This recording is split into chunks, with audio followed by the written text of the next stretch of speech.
जम्मू कश्मीर के इस बुलेटिन के साथ मैं इस वक्त आपके सामने हाजिर हुआ हूं। बुलेटिन की शुरुआत करेंगे इस वक्त की बड़ी खबर से। आपको बता दें, ये बड़ी खबर है रामबन से, जहां पर धर्मकुंड में लोगों के 37 आशियाने ध्वस्त हुए हैं। प्राकृतिक आपदा से सैकड़ों लोग बेघर हो गए हैं। ये बड़ी अपडेट है। राहत अभियान चलाकर मलबा हटाने में वहां पर अमला जुटा हुआ है। प्रभावित हुए लोगों को सरकार से मदद की आस है, और क्या अब सरकार उनकी आस पर या उनके जो उम्मीदें हैं उन पर खरा उतरती है या नहीं। हालांकि दौरे लगातार जारी हैं, लेकिन कब तक इन सबको राहत मिलेगी, कब तक इनको वो चीज़ें मिलेंगी जो उन्होंने खोया है। हालांकि इस तरह की खोई हुई चीज़ उन्हें वापस नहीं मिलेगी, लेकिन उन्हें फिर भी उम्मीदें हैं कि वो मुख्य धारा में आ जाए, जो जीवन वो जी रहे थे उस जीवन में वापस आ जाए, क्योंकि ये प्राकृतिक आपदा है और प्राकृतिक आपदा को रोकने की हिम्मत एक आम व्यक्ति के पास में नहीं है, एक आम व्यक्ति के हित में नहीं है।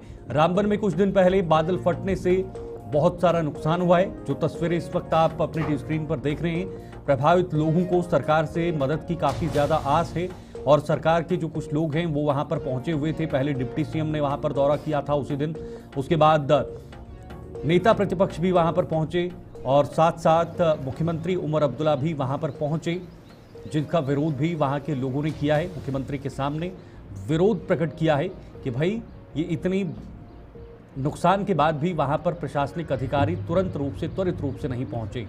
तो इसी को लेकर हम जानकारी जुटा रहे हैं। जानकारी के साथ हमारे साथ इस वक्त नदीम इकबाल संवाददाता रामबन से जुड़े हुए हैं। पूरी जानकारी में लेने की कोशिश करूँगा कि इस जगह पर जहाँ की ये तस्वीरें इस वक्त आप देख रहे हैं, वहाँ पर कितना नुकसान हुआ है और लोगों को सरकार से कितनी उम्मीदें हैं। नदीम, सरकार को उम्मीदें बनी हुई हैं कि जो उन्होंने खोया है, जो उनका नुकसान हुआ है, कईयों के आशियाने गए हैं, कईयों के माल मवेशी गए हैं, कईयों की गाड़ियां वाहन जो है वो पूरी तरह से क्षतिग्रस्त हुई हैं, उनको सरकार से काफ़ी उम्मीदें हैं। सरकार की तरफ से क्या आश्वासन दिया जा रहा है नदीम? जी बिल्कुल, देखिए शीतल, इस वक्त मैं धर्मकुंड के इलाके में हूँ, जहां पर क्लाउड बर्स्ट की वजह से 27 परिवार बेघर हो गए हैं, और इन लोगों की सरकार से इंतजामिया से उम्मीदें तो है। और अभी भी यहाँ पर, हालांकि सीएम उमर अब्दुल्ला का आज सुबह यहाँ पर आना होता, लेकिन किसी वजह से उनका जो चॉपर है वो यहाँ पे लैंड नहीं कर पाया। लेकिन अभी 10 से 15 मिनट पहले की अगर बात करें, चॉपर दोबारा आया और बताया जा रहा है कि ये ट्रायल लेने के लिए यहाँ पे आया, और इसके बाद जो है सीएम उमर अब्दुल्ला यहाँ पर तशरीफ लाएंगे और यहाँ के जो विक्टिम्स हैं उनसे मिलेंगे, उनका हाल चाल पूछेंगे, और फिर उसके बाद उनसे बातचीत भी करेंगे। लेकिन यहाँ पर अगर अभी तक हम धर्मकुंड के इलाके की बात करें, जहाँ पे 37 परिवार बेघर हुए हैं, उनके मुताबिक उनका ये मानना है कि तीसरे रोज भी इंतजामिया की जानिब से उन्हें कोई मदद नहीं मिली है। अगरचे एनएचपीसी के जो यहाँ पर कॉलोनीज में उन्हें एक एक कमरा तो दिया गया है, लेकिन वो नाकाफी है, वहां पर वॉशरूम फैसिलिटी नहीं है। हालांकि बिजली की सप्लाई वहां पर है, बेकन की तरफ से वहां पर जो पीने का पानी है वो फराहम किया जा रहा है। लेकिन ये तमाम चीजें टेम्परेरी है, परमानेंट सोल्यूशन ये नहीं है कि आप एनएचपीसी के कॉलोनी में उन्हें एक एक कमरा दे दें। हालांकि खाने पीने के इंतजाम यहाँ के मकामी लोगों की तरफ से किए जा रहे हैं, और इस वक्त भी यहाँ पर सिक्योरिटी के सख्त इंतजाम है, जो कि यहाँ पर तशरीफ लाएंगे यहाँ के लोग। लेकिन नदीम, नुकसान के आंकलन में इतनी देरी क्यों हो रही है? इतना देर से क्यों ऐसी खबरें सामने आ रही हैं?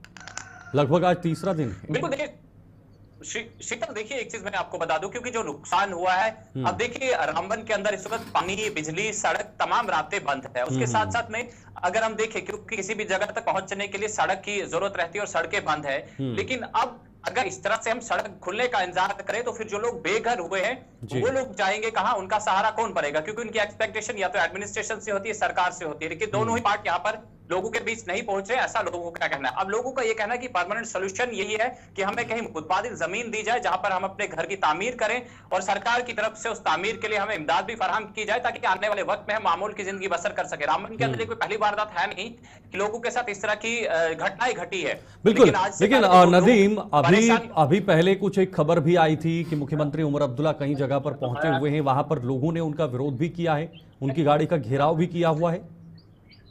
जी बिल्कुल, देखिए ये चीजें तो जाहिर सी बात है, जिन लोगों ने अपने जो है घर गवाए हैं, आशियाने गवाए हैं, क्योंकि तिनका जमा करने के बाद उमर भर की जो है कमाई इंसानी घर की तामीर में लगा देता है, जिसके साथ इंसान की यादें भी जुड़ी हो। और जब वो घर ना रहे, जब वो पूरी कमाई का जो हमारे पास एक सिला होता है, एक आशियाना होता है जिसके साथ हमारी कई तरह की यादें जुड़ी होती है, जब वो ना रहे तो फिर लोगों का जज्बाती होना जाहिर सी बात है।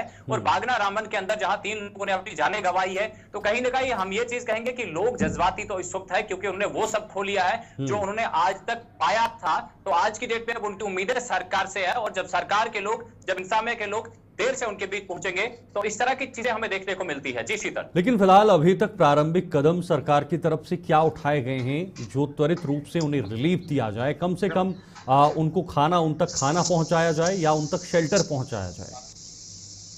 बिल्कुल, देखिए अभी तक सिर्फ कमेटीज कॉन्स्टिट्यूट की गई है और जिसमें बताया गया है कि आप नुकसान का तखमीना लगाए, जिसमें हम माल मवेशी की बात करें, चाहे उसमें शीप हस्बेंड्री की टीम्स, वेटनरी की टीम्स, उसके साथ साथ में हॉर्टिकल्चर, एग्रीकल्चर और पीडब्ल्यूडी की रेवेन्यू की टीम्स कॉन्स्टिट्यूट की गई है जो जगह जगह पर जाएंगे, क्योंकि रामबन इस वक्त एक जगह नहीं है। अगर आप देखेंगे चिनाब के, तो चिनाब के राइट एंड लेफ्ट में टंगर से लेके करोल तक के अगर आप देखेंगे कि हालात काफी खराब है, जहां लोग काफी परेशान हैं और लोगों की इस परेशानियों का अजाला सरकारी मुआवजा है जिसकी लोग इमदाद की मांग कर रहे हैं। अब टीम्स कॉन्स्टिट्यूट की गई है, वो कंपनसेशन की फाइल्स को तैयार करेंगी, उसके बाद उन्हें मुआवजा मिलता है, या फिर आज से जो 5-7 साल पहले की वारदातें हैं जो लोग उससे मुतासिर है उस तरह से ही अल्लाह के रहम व करम पर छोड़ दिया जाएगा। लेकिन फिलहाल लोग उम्मीद तो कर रहे हैं, लेकिन अब देखना यह होगा कि सरकार और एडमिनिस्ट्रेशन की तरफ से लोगों को कितनी राहत मिलती है, कितनी इमदाद मिलती है। जी बिल्कुल, देखिए नदीम, पहले दिन वहां पर डिप्टी सीएम पहुंचे हुए थे, नेता प्रतिपक्ष पहुंचे हुए, उसके बाद मुख्यमंत्री उमर अब्दुल्ला भी पहुंचे हुए हैं। तो क्या लोगों को जो उम्मीदें हैं उस पर खरा उतरेंगे, ये सरकार खरा उतरेगी? हालांकि सरकार ने तो हमेशा पल्ला झाड़ा है कि भाई हमारे हाथ में कुछ नहीं है, लेकिन उसके बाद भी जो अफेक्टेड फैमिलीज हैं, अफेक्टेड परिवार हैं, क्या उनको वो राहत मिलेगी? जी बिल्कुल, देखिए इस वक्त अगर हम देखें सरकार क्या कहेगी, और ये चीजें तो हम कहें कि सरकार के बीच में भी कहीं ना कहीं एक दूसरे पर बात टालने की कोशिश की जाती है। सेंट्रल गवर्नमेंट कहती है स्टेट गवर्नमेंट करेगी और यूटी गवर्नमेंट कहती है सेंट्रल गवर्नमेंट करेगी। तो ये चीजें देखिए एक है। और दूसरी तरफ अगर देखें कि डिप्टी सीएम जब यहाँ पर पहुंचे, देखिए सियासी रहनुमाओं के यहाँ आने से, सीएम, डिप्टी सीएम या एडमिनिस्ट्रेटरों के यहाँ आने से कुछ होने वाला नहीं है जब तक लोगों को इमदाद न मिले, जब तक लोगों के खाने पानी के इंतजाम आप करेंगे। लेकिन 2-2.5-3 महीने के बाद उसके बाद आप उन लोगों को कहीं कि जनाब जाइए, अब हमारे पास कुछ है नहीं। तो ये कोई परमानेंट सोल्यूशन नहीं। परमानेंट सोल्यूशन है कि आइडेंटिफाइड जो है इन्हें अलग से जमीन फराहम की जाए, कंपनसेट किया जाए, ताकि ये लोग वहां पे स्ट्रक्चर कायम कर सके और स्ट्रक्चर कायम करने के बाद वहां पे मामूल की जिंदगी बसर कर सके। क्योंकि अब न इनके पास जमीनें हैं, न इनके पास घर हैं, तो अगर ऑफिसर भी आएंगे जाएंगे तो फिर उससे कुछ होने वाला है नहीं। जी ठीक है, बहुत बहुत शुक्रिया आपका नदीम, ये जानकारी साझा करने के लिए। फिलहाल रामबन इस वक्त एक आकर्षण बना हुआ है, सभी लोग वहां पर देख रेख कर रहे हैं, सरकार के बड़े जो लोग हैं वो वहां पर पहुंच रहे हैं, मुख्यमंत्री उमर अब्दुल्ला वहां पर पहुंचे हुए हैं। लेकिन कब तक इन्हें रिलीफ दिया जाएगा, कब तक इन्हें वो आशियाने वापस दिए जाएंगे जिन आशियानों को उन्होंने अपनी आंखों के सामने इस हादसे में खोते हुए देखा हुआ है, और ये तकलीफ, ये दर्द अब वही लोग जानते हैं जिन्होंने वहां पर ये आशियाने खोए हैं। आगे बढ़ेंगे, अब बात होगी मुगल रोड की, जहां पर हल्के वाहनों की आवाजाही जारी है और जम्मू श्रीनगर हाईवे बंद होने से ट्रैफिक का दबाव मुगल रोड पर अब बढ़ गया है, क्योंकि जम्मू श्रीनगर हाईवे बंद है, जिसकी अपडेट हमने अभी आपको बताई है। रामबन में ये फिलहाल वहां पर काम जारी है, लेकिन मुगल रोड पर इसका दबाव दोनों तरफ से फिलहाल अभी हल्के वाहन जो है वो रवाना कर दिए गए हैं। हल्के यानी हल्के वाहनों को वहां पर इजाजत दी गई है। भारी वाहन जिसमें ट्रक हो या बाकी अन्य वाहन हो, उनको फिलहाल इजाजत नहीं मिली है। मालवाहक वाहनों को फिलहाल आवाजाही की इजाजत नहीं है।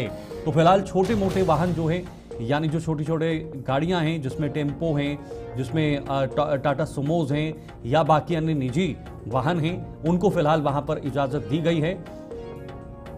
क्योंकि आपने देखा रामबन में एक बहुत बड़ा हादसा, जहां पर क्लाउड बर्स्ट होने के बाद वहां की तस्वीर पूरी तरह से बदल चुकी है, वहां की शक्ल पूरी तरह से बदल चुकी है।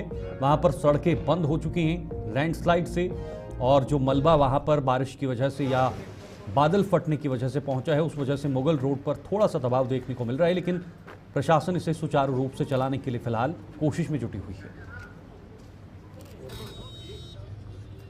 तो तस्वीरें भी आप मुगल रोड की ही देख रहे हैं, जहां पर काफ़ी दबाव है और भारी संख्या में वाहन वहां पर पहुंचे हुए हैं, क्योंकि जो लोग श्रीनगर की तरफ जाना चाहते हैं वो अब इसी रूट को अपना रहे हैं, इसी मार्ग को अपना रहे हैं, और वहीं से अपने जो घर की तरफ या फिर जो जम्मू की तरफ आना चाहता है वो भी आ रहा है।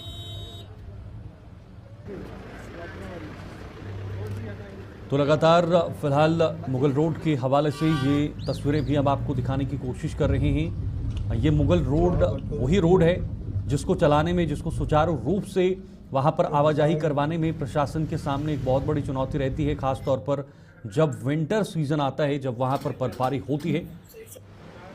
और अब फिलहाल वहाँ पर बर्फबारी को हटा लिया गया है। आकाश मलिक हमारे साथ ज्वाइन हुए हैं, हमारे सहयोगी। आकाश से पूरी जानकारी लेंगे। आकाश, जाहिर सी बात है जम्मू श्रीनगर हाईवे रामबन में बंद हुआ है, वहां पर इसको खोलने की कोशिश की जा रही है, लेकिन इसका हल्का फुल्का दबाव अब मुगल रोड पर पड़ते हुए नजर आ रहा है। शीतल, तारीखी मुगल शाहरा जो है आज सुबह ही जो है टुवर्ड्स चंडीगढ़ के मकाम से जो है रवाना कर दी गई थी ट्रैफिक। इस वक्त हम देख रहे हैं कि दो तरफा से ट्रैफिक को रवाना कर दिया गया है। टुवर्ड्स शोपियान की तरफ से भी ट्रैफिक को आज छोड़ा गया है, क्योंकि जिस तरीके से रामबन की रोड बंद होने से आज सारा ट्रैफिक जो है डाइवर्ट है टुवर्ड्स सुरनकोट की तरफ से ही जो है ट्रैफिक अभी मूव होके टुवर्ड्स पीर गली जा रहा है। सबसे बड़ी बात यहाँ देखने को ये मिली है कि अगर ये रोड पहले से ठीक होती तो आज सिंगल वे, जिस तरीके से बीते 2 दिन से सिंगल वे ट्रैफिक जो है नहीं भेजा जाता, लेकिन आज की बात करें इस वक्त जो है दो तरफा ट्रैफिक जो है बहाल कर दिया गया है। और कुछ लोगों से बात हुई है, बीते 2 दिन से लोगों की एक जायज डिमांड जो है मुगल रोड के टनल के हवाले से बात आ रही है। जिस तरीके से सरकार की तरफ से पिछले 3 साल कहा गया था कि मुगल रोड पे एक टनल तामीर होगा, लेकिन जमीनी सतह पे उस टनल का काम शुरू नहीं हुआ, जिसकी वजह से लोग आज भी काफी परेशान हैं। अगर आज ये टनल बना होता तो जो मिंटू का सफर, उसके साथ साथ एक और चीज भी यहाँ सामने आई है, सुरनकोट बख्तियार रोड की बात करें। ये पिछले 5 साल से इस शाहरा पर काम लगा हुआ है, लेकिन आज भी ये रोड वैसी है। क्योंकि जो जम्मू श्रीनगर का हाईवे का बंद होना, उसके बाद जो ये ट्रैफिक टुवर्ड्स थाना मंडी से नहीं आ रहा, एडमिनिस्ट्रेशन की तरफ से इसको बाया बीजी जो हम सुरनकोट से होते हुए ये वहाँ बख्तियार से होते हुए पीर गली जाता है। लेकिन बख्तियार से सुरनकोट तक जो रोड की कंडीशन है काफी खस्ता हालत है, जिसको जहाँ टाइम आधा घंटा लगता है और आज की डेट में 1.5 घंटा वहाँ टाइम लगता है। 2 तरफ से ट्रैफिक जाम भी काफी था। बिल्कुल, लेकिन आकाश, मुगल रोड पर क्या अभी छोटे वाहनों को ही वहां पर चलने की इजाजत दी गई है? बड़े वाहनों को कब तक छोड़ा जाएगा? मालवाहक जो वाहन होते हैं उनको कब तक छोड़ा जा सकता है? शीतल, एडमिनिस्ट्रेशन की तरफ से इस पे जो है एक अभी सोर्सेज के हवाले से खबर आई है कि कोई मीटिंग्स जो है चल रही है, बड़े वाहनों के लिए भी शायद हो सकता है आने वाले कुछ ही समय बाद छोड़ा जाए, क्योंकि इस वक्त जो है छोटी गाड़ियों को यहाँ पे जो है इजाजत दी जा रही है। हो सकता है बाद दोपहर बड़ी गाड़ियों को भी इजाजत दी जाए। तो ये बात जरूर सामने है कि पीर गली वाली तरफ से जो है बड़ी गाड़ियों को छोड़ा गया आज शीतल। ठीक है, बहुत बहुत शुक्रिया आपका आकाश मलिक। ये जानकारी आपने हमारे दर्शकों को अपडेट करवाई है, बहुत महत्वपूर्ण है। फिलहाल जो सड़कों का नेटवर्क है, खास तौर पर जम्मू से कश्मीर की तरफ या जम्मू से श्रीनगर की तरफ, वो फिलहाल टूट चुका है और उसे एक बार फिर से सुचारू रूप से चलाने के लिए प्रशासन हर तरह का प्रयास कर रही है। आगे बढ़ते हैं, सांबा की बात करेंगे, जहां पर भीषण सड़क हादसे से यातायात प्रभावित हुआ है। सिडको चौक के पास कंटेनर और ट्राले में जोरदार टक्कर हुई है, जिस वजह से जो आवाज पर यह हादसा हुआ है, जहां पर एक कंटेनर का यह हादसा बताया जा रहा है। सिडको चौक पर कंटेनर और ट्राले में ये जोरदार टक्कर हुई है और जो जम्मू आने वाली गाड़ियां हैं बॉर्डर रोड पर ही डाइवर्ट कर दिए हैं ट्रैफिक पुलिस की तरफ से। खुद आप तस्वीरों में भी देख रहे होंगे किस तरह से इन्हें डाइवर्ट किया जा रहा है, क्योंकि ये बहुत भीषण हादसा है, जिस वजह से इन्हें हटाने में थोड़ा सा वहां पर समय लग सकता है, जिस वजह से रूट को डाइवर्ट करना पड़ा है। और बॉर्डर एरिया से जो रूट है उसी को फिलहाल वहां से गाड़ियों को भेजा जा रहा है, ताकि वो पंजाब से या दिल्ली से आ रही जम्मू की तरफ गाड़ियों, कंटेनर और एक तरफ से एक बड़ा वाहन है, जिन दोनों के बीच जोरदार टक्कर हुई। उसके बाद पूरा रोड वहां पर बंद हो पड़ा और अब जाकर इसे डाइवर्ट किया जा रहा है। ट्रैफिक पुलिस वहां पर मौजूद है, क्योंकि इन दोनों को हटाने में थोड़ा सा समय लग सकता है, उसके लिए मशीनरी का उपयोग होगा, उसके लिए बड़ी बड़ी जो वाहन हैं उनको हटाना इतना भी आसान नहीं है। ऋषि खजूरिया सांबा से हमारे संवाददाता थोड़ी देर तक जुड़ेंगे, लेकिन चलिए ऋषि हमारे साथ ज्वाइन हो चुके हैं। ऋषि से पूरी जानकारी लेंगे कि आखिर कैसे इस पूरे हादसे के बाद वहां पर उन्हें हटाने का कार्य किया जा रहा है। ऋषि, क्या जानकारी है, क्योंकि बड़ा हादसा है, 2 बड़ी गाड़ियां आपस में टकराई हैं, जिसके बाद पूरा रोड बंद हो गया था। देखिए बिल्कुल शीतल, आपको बता दें कि एक बड़ा सड़क हादसा जो है ये जम्मू पठानकोट राष्ट्रीय राजमार्ग सांबा के सिडको चौक के पास पेश आया, जिसमें मैं आपको बता दूं कि एक लोडेड कंटेनर जो है ये टुवर्ड्स जम्मू की ओर जा रहा था और बताया जा रहा है कि इसकी ब्रेक फेल हो जाती है, जिसके चलते ये आगे चल रहे एक ओपन ट्राला के साथ जो वो जोरदार तरीके से टकराता है, जिसके चलते ये कंटेनर पूरी तरह से क्षतिग्रस्त हो जाता है।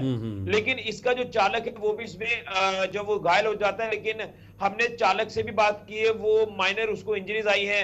और अब जो है लगातार इसमें अहम बात ये थी कि हाईवे जिस तरह से अवरुद्ध हुआ था, काफी घंटों पर जो है वो हाईवे अवरुद्ध रहा। यहाँ पर आपको बताते चले कि ट्रैफिक काफी ज्यादा यहाँ पर प्रभावित हुई, जिसके चलते पुलिस यहाँ पर मौके पर पहुंची, ट्रैफिक पुलिस मौके पर पहुंची और इस कंटेनर को यहाँ से जो हटाने की कोशिश की गई। लेकिन मैं आपको बता दूं कि ये कोई आसान काम नहीं था पुलिस और ट्रैफिक पुलिस के लिए, और खासतौर पर जो जिस कंपनी से ये एसोसिएट था कंटेनर या उसका जो चालक, उन्होंने उस टीम को भी इन्फॉर्म किया, वो टीम भी यहाँ मौके पर पहुंची है और एक नया कंटेनर यहाँ पर मंगवाकर उसे डिसेंबल पुराने को डिसेंबल करके जो क्षतिग्रस्त हुआ उसे दूसरे नए के साथ असेंबल करने के जो प्रयास हैं ये किए गए।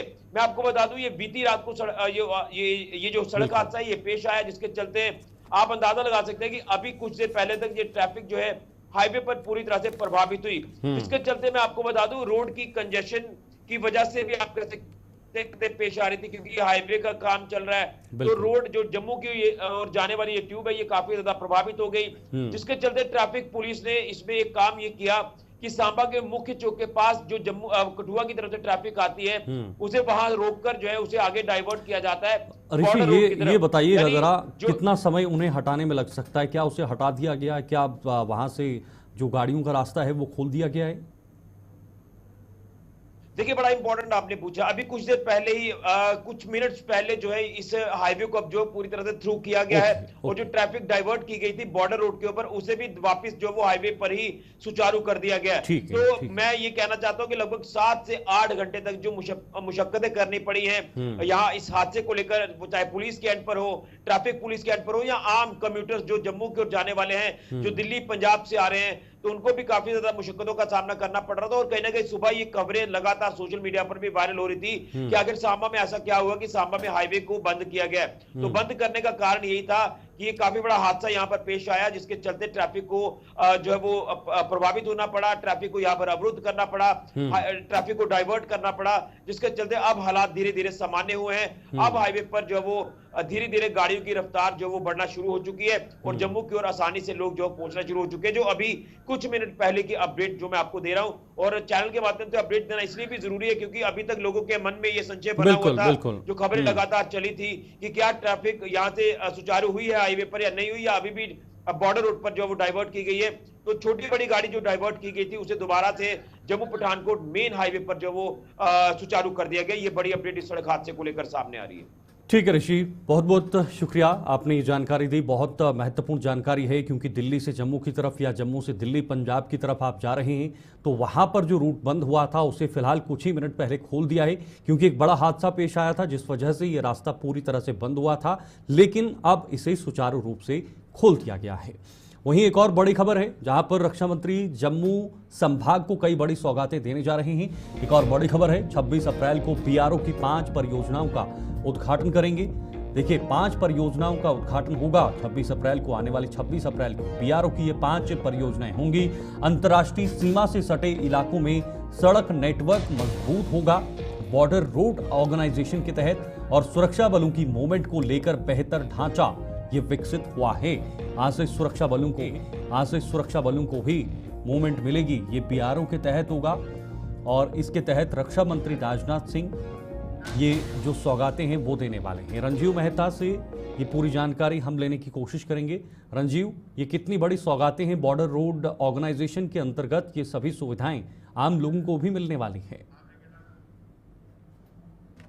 बिल्कुल शीतल, यहाँ पर बीआरओ की तरफ से जो 50 परियोजनाएं जो 26 अप्रैल को देश के रक्षा मंत्री राजनाथ सिंह समर्पित करने जा रहे हैं, उनमें से 5 बड़ी परियोजनाएं जम्मू संभाग की हैं। और इस जम्मू संभाग की जो परियोजनाएं हैं वो इससे काफी महत्वपूर्ण, क्योंकि सीमांत इलाके से लेकर ऊपरी पहाड़ी इलाकों तक जो जितना भी सुरक्षा बलों का नेटवर्क है उसको मजबूती प्रदान करने के लिए ये सड़कों को और पुलों का निर्माण जो है वो किया जा रहा है, जिसका विधिवत उद्घाटन 26 अप्रैल को रक्षा मंत्री राजनाथ सिंह करेंगे। तो यहाँ पर मैं बताऊं कि जम्मू में जो परियोजनाएं हैं, जम्मू संभाग की बात करूं तो इसमें बनी बछौली सड़क पर 130 मीटर लंबा सेवाल का पुल जो 13.5 करोड़ से अधिक की लागत से तैयार किया गया है। उसके साथ साथ धार रोड उधमपुर, धार से उधमपुर की जो सड़क है उस पर करीब 40 मीटर पेस्को पुल जो 5.25 करोड़ की लागत से पूरा किया गया। दरसू पुल जो है वो 3 करोड़ 94 लाख की लागत से, और जम्मू श्रीनगर हाईवे पर 130 मीटर लंबे बिरवान पुल का निर्माण 20 करोड़ 51 लाख से पूरा किया गया है। इसके साथ ही बॉर्डर का इलाके की बात करूँ तो सांबा का जो बॉर्डर का इलाका है वहां पर नडाला राजपुरा मार्ग पर जो कि सीमांत इलाका पड़ता है, वहां पर करीब 11 करोड़ की लागत से 121 मीटर लंबा पुल बफर नाले पर जो तैनात तामीर किया है। इसके साथ साथ 69 RCC जो सांबा में है उसकी तरफ से जितनी भी परियोजनाएं हैं इन सभी का काम पूरा कर लिया गया है। इसके साथ साथ कटरा और शिवखोड़ी में 2 हेलीपैड जो है वो उसका भी विधिवत उद्घाटन जो है वो किया जाएगा। तो ये सारे प्रोजेक्ट के बाद बीआरओ ने पिछले 1 दशक की बात करूं तो इस इलाके के जितने भी छोटे बड़े रोड उनको अपने अधीन लेकर उनको जिस तरह से निर्माण किया है उससे लगता है कि आने वाले दिनों में सुरक्षा बलों की जो ट्रांसपोर्टेशन है उसको काफी बल मिलेगा। इसके साथ साथ जम्मू संभाग की जो स्थानीय जनता है उसको भी आने जाने में काफी सरलता महसूस होगी, क्योंकि जो इतने बड़े बड़े रोड जो है वो जो लोक निर्माण विभाग है छोटी जैसी है उनसे नहीं बढ़ पाते थे, लेकिन यादव की तरफ से जो केंद्र से फंड मिलता है सेना का कुल मिलाकर बीआरओ की जो ये पहल है उसका सीधा फायदा आम लोगों को भी मिल रहा है, और जो दूर दराज इलाके में रहने वाले लोग हैं, जैसे बॉर्डर पर रहने वाले लोग हैं। बहुत बहुत धन्यवाद रंजीव, ये जानकारी आपने दी। देखिए रंजीव ने पूरी जानकारी के साथ आपको ये बताया कि कौन कौन से प्रोजेक्ट्स हैं जो बीआरओ की तरफ से रखे जाएंगे जिसका फायदा आम लोगों को होगा, आवाजाही में होगा, कहीं पर रोड्स खोले जाएंगे, कहीं पर हेलीपैड भी बनाए जाएंगे। एक और बड़ी खबर आपको बताने की कोशिश करेंगे। इस वक्त जिस तरह से आपने पहले बॉर्डर की ये खबर देखी और अब डोडा से बड़ी खबर है, जहां पर भारतीय सेना युवाओं को अग्निवीर बनाने में अपना पूरा दमखम लगा रही है, और डोडा जिले में भी इसका उदाहरण देखने को मिल रहा है, जहां सेना द्वारा कई जगह शिविर लगाकर युवाओं के अग्निवीर बनने से पहले उन्हें ट्रेनिंग दी जा रही है। इन शिविरों में युवाओं को शारीरिक प्रशिक्षण देने के साथ साथ कई अन्य जानकारियां भी दी जा रही हैं ताकि वो अग्निवीर बनकर देश की सेवा कर सकें।